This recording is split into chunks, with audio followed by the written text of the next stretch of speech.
some of you might be wondering why we are talking about Imam Abu Hanifa rahimahullah. I've given one reason, that he's had more than his fair critics throughout the history, and people wrongly, if I was to say ignorantly or even arrogantly, I wouldn't be wrong. If you hear some of the criticisms people make, and the way they place that criticism on Imam Abu Hanifa rahimahullah, it sends shivers down a person's spine, that how can a Muslim talk ill in such a manner of this great scholar of Islam?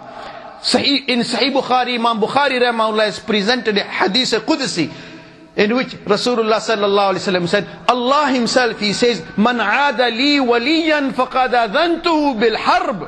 Whosoever has a grudge against any of my friends, Allah says, I have declared war with him.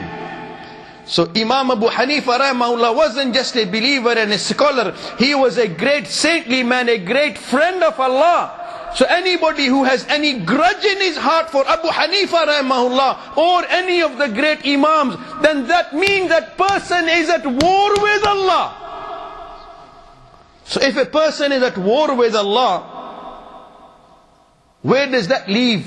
Where will that leave him? And so when many young people, youngsters, out of supposed label of deen, out of the supposed label of Quran and Sunnah, are being turned against such great ai', they are not being brought to Quran and Sunnah, they are being made enemies of Allah.